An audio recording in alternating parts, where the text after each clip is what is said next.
శ్రీమాత్రే నమ. జయ గురు దత్తాత్రేయ నమ. కన్యారాశి వారికి సెప్టెంబర్ నెల మాస ఫలితాలు పరిశీలించినప్పుడు ఏదైనా కన్యారాశి వారికి అదృష్టకరమైనటువంటి రోజులు రావడం జరుగుతుంది.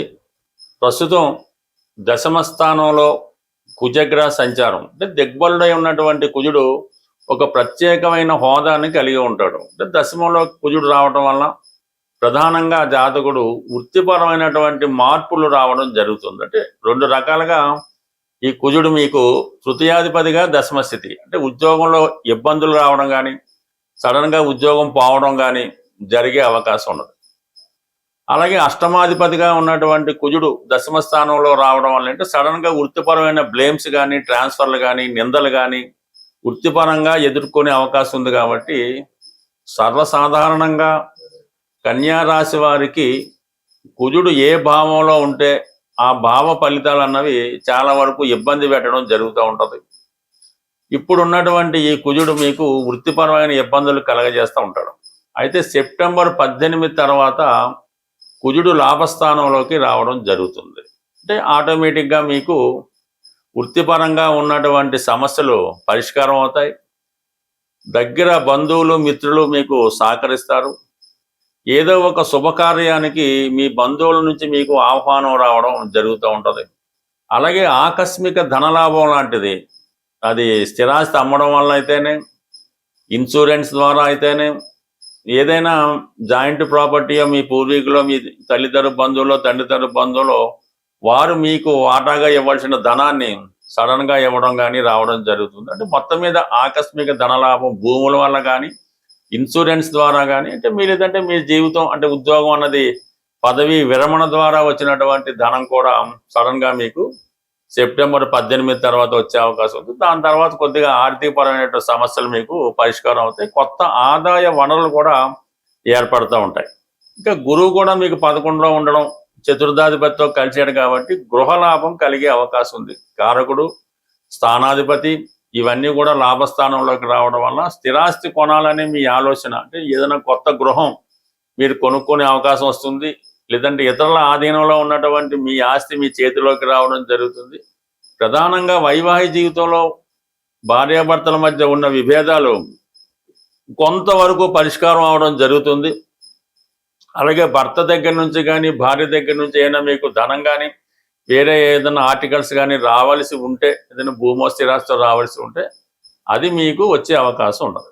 ఇక ఇంకొక ప్రధాన విషయం ఏంటంటే శుక్రుడు ఈ సెప్టెంబర్ 2వ తారీఖు నుంచి శుక్రుడు ధనస్థానంలో ఇంచుమించుగా చాలా రోజుల పాటు సంచరిస్తాడు. ప్రస్తుతం ఈ సెప్టెంబర్ నెలాఖరు వరకు రుజుమార్గంలో ఉండి అక్టోబర్ 3వ తారీఖున వక్రగమనం పొందడం జరుగుతుంది.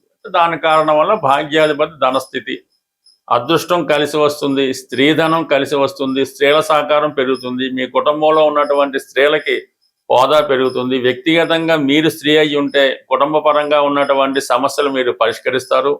అలాగే మీకు వ్యక్తిగతంగా ఉద్యోగం వస్తుంది, కుటుంబ బాధ్యతలు సక్రమంగా నిర్వహిస్తారు, కుటుంబ సభ్యుల సహకారం పెరుగుతుంది. అలాగే మీరు వాక్ ద్వారా అంటే మీరు సినిమా రంగంలో ఉన్నా, మ్యూజిక్ కళారంగంలో ఉన్నా, ఒక సంగీతం టీచర్ అయినా, ఒక మ్యూజిక్ డైరెక్టర్ అయినా కంప్లీట్గా మీకు వాక్ ద్వారా లభించే ధనయోగం కలుగుతూ ఉంటుంది. మీరు సినిమా రంగంలో ఉన్న వాళ్ళకి చాలా మంచి అవకాశాలు రావడం, మంచి గుర్తింపు కూడా రావడం జరుగుతూ ఉంటుంది. అంటే ఏది కూడా ఒక్క గ్రహం వల్ల అయితే రాదు, బట్ మిగతా గ్రహాలు కూడా సహకారం మీకు ఇప్పుడు లభించడం వల్ల అటు సినిమా రంగంలో ఉన్న వాళ్ళకి కానీ ఫైనాన్స్ రంగంలో ఉన్న వాళ్ళకి కానీ కొన్ని కొత్త అవకాశాలు రావడం జరుగుతూ ఉంటుంది. ఇక ప్రధానంగా బుధుడు ప్రస్తుతం 12వ స్థానంలో ధనాధిపతిగా వెయిన్లో ఉన్నప్పుడు ఏమవుతుందంటే దశమాధిపతిగా వెయిన్లో ఉన్నప్పుడు వృత్తిపరమైన చేంజెస్కి ఆలోచిస్తూ ఉంటారు. సెప్టెంబర్ 7వ తారీఖున బుధుడు స్వక్షేత్రంలో ప్రవేశిస్తున్నాడు. అంటే దశమాధిపతిగా స్వక్షేత్రంలో ప్రవేశిస్తూ భద్ర మహాపురుష యోగం అనే పంచమహాపురుష యోగాన్ని ఏర్పరచడం వల్ల మీలో ఉన్నటువంటి టాలెంట్కి సడన్గా గుర్తింపు వస్తూ ఉంటుంది. 2-3 రకాలుగా పనిచేసే ప్రయత్నం కలుగుతుంటుంది. అవకాశాలు కూడా ఆ విధంగా రావడం జరుగుతూ ఉంటుంది. దీనికి సపోర్ట్ చేసుకుంటూ సెప్టెంబర్ 17న రవి కూడా రాశిలో ప్రవేశిస్తూ ఒక బలమైనటువంటి బుధాదిత్య యోగం ఏర్పడడం ఉంది. ఇది నిపుణ యోగం కూడా అంటారు. మీ యొక్క నైపుణ్యంతో తెలివితేటలతో కృషితో మంచి గుర్తింపు అన్నది రావడం జరుగుతుంటుంది. బట్ ఏదైనా కన్యారాశి వారి యొక్క అదృష్టం చాలా తొందరగా మారడం జరుగుతుంది. అయితే శని యొక్క దృష్టి రాశి మీద పడటం వల్ల 1-2 సార్లు ప్రయత్నం చేయవలసి ఉంటుంది. చాలా ఓర్పుతో సహనంతో ఎదురు చూడవలసి ఉంటుంది. మళ్ళీ 6వ స్థానంలో రాహు మీకు అన్ని విధాలా సహకరిస్తాడు. కేవలం శని భగవానుడి ప్రసన్నం కొరకు శనికి పరిహారం చేయించుకోవడం అంటే చాలా ఓర్పుగా ఎదురు చూడటం, ఏది తొందరపడకుండా చిన్న పొరపాటు వచ్చినా ఇంకొకసారి ప్రయత్నం చేస్తే పూర్తి సక్సెస్ ఈ రాశి వారికి ఈ నెలలో రావడం జరుగుతుంది. ప్రధానంగా మన సెప్టెంబర్ నెలలో సెప్టెంబర్ 12వ తారీఖు వరకు శ్రావణ మాసం, 12 తర్వాత భాద్రపద మాసం. ప్రధానంగా ఇప్పుడున్నటువంటి సమయాన్ని బట్టి శ్రావణ మాసంలో స్త్రీలు కానీ పురుషులు కానీ శ్రావణ మాసంలో వచ్చే ప్రతి మంగళవారం లేదా ప్రతి శుక్రవారం మీ సాంప్రదాయాన్ని బట్టి ఏదైనా ఒక అమ్మవారి ఆలయాన్ని దర్శించి అమ్మవారికి కుంకుమార్చన కానీ అలాగే పసుపు కుంకాలు ఇవ్వటం కానీ ఈ విధంగా అంటే ఇంట్లో వీలైన వారు ఇంట్లో చేసుకోవచ్చు, లేని వాళ్ళు ఆలయంలో చేసుకోవచ్చు.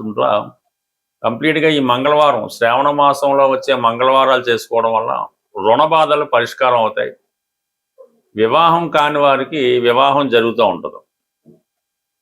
అలాగే శుక్రవారం చేసుకోవడం వల్ల శ్రావణ మాసంలో అది సౌభాగ్య యోగాన్ని, ధనాన్ని, సంపదని ఇవ్వడం జరుగుతుంది.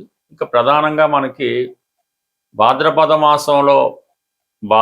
మాస ప్రారంభంలో వచ్చే వినాయక చవితి, ఇది 100% ప్రతి వారు చేసుకోవాల్సింది. అంటే మీరు చేస్తున్నటువంటి పనులు మధ్యలో ఆగిపోతున్నా, అసలు జీవితంలో ప్రోగ్రెస్సే లేదు అనుకున్న వాళ్ళు మీ స్థాయిని బట్టి ఈ వినాయక చవితి చేసుకోవడం వల్ల, లేదంటే సమూహంగా వినాయక చవితి చేసే చోట కూడా మీరు వినాయకుని శ్రద్ధలతో చేసుకోవడం వల్ల, వినాయకుని యొక్క నిమజ్జనంలో పాల్గొనడం వల్ల ఈ ఆటంకాలు, సంకటాలు తొలగి పూర్తిగా ముందుకు వెళ్ళడం జరుగుతూ ఉంటుంది. ఇంకోటి ఏంటంటే ప్రధానంగా ఈ సెప్టెంబర్ 27 నుంచి అక్టోబర్ 10 మధ్యలో అంటే మహాలయ పక్షాలు, దాంట్లో పితృపక్షాలు అంటారు. ఇది జీవితంలో చాలా ఇంపార్టెంట్. మీ యొక్క పెద్దలకి, మీ పితృదేవతలకి వాళ్ళు రుణం తీర్చుకునే విధంగా ప్రతి ఒక్కరూ కంపల్సరిగా ఆ తిథి రోజు కానీ, అమావాస్య రోజు కానీ, పోనీ ఏదో ఒక రోజు మీ యొక్క పెద్దలను తలుచుకొని వాళ్ళకి విధి విధానంగా పూజించి, మరి కొంతమందికైనా వారికి సరిపోయే విధంగా ఆహార పదార్థాలు అంటే బత్తి ఇవ్వడం అంటారు, ఆహార పదార్థాలు ఇవ్వటం వల్ల మీ పై వాళ్ళు అంటే మీకు ఈ జన్మనిచ్చినటువంటి, ఈ జన్మకు కారణమైనటువంటి ఆ పెద్దల యొక్క రుణం తీర్చుకుంటేనే, అంటే చాలా కుటుంబాల్లో పెద్ద సక్సెస్ ఉండదు, ఎంత వయసు వచ్చినా వివాహాలు జరగవు, అలాగే ఆర్థిక పరంగా చాలా ఇబ్బందుల్లో ఉంటారు, నిరుద్యోగ సమస్య, ఇవన్నీ కూడా కొంతవరకు దానివల్ల కారణం అవుతుంటాయి. మీ జన్మజాతకంలో పితృదోషం ఉన్నా లేకపోయినా ప్రతి ఒక్కరూ కూడా ఈ పితృపక్షాలు ముఖ్యంగా వచ్చే అమావాస్య రోజు కానీ మిగతా రోజులు కానీ మీ పెద్దలను తలుచుకొని ఈ విధంగా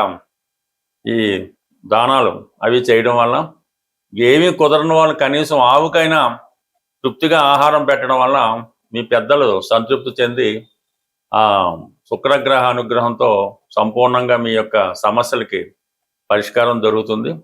బట్ ఏదైనా ఈ జాతకాలు, ఈ గోచారం నమ్ముతున్న వాళ్ళు మాత్రం కంప్లీట్గా ఈ చేసుకోవాల్సి ఉంటుంది. అంటే మనకి ప్రధాన దేవతలు ఎంతో, పితృదేవతలు కూడా అంతే. కాబట్టి కంప్లీట్గా ఈ సెప్టెంబర్ 27 టు అక్టోబర్ 10 మధ్యలో ఏదో ఒక రోజు మీకు అనుకూలంగా ఉన్న రోజు తప్పకుండా చేయండి. వీలైతే అమావాస్య రోజు కూడా చేయడం వల్ల మరింత మంచి ఫలితాన్ని పొందడం జరుగుతూ ఉంటుంది. స్వస్తి.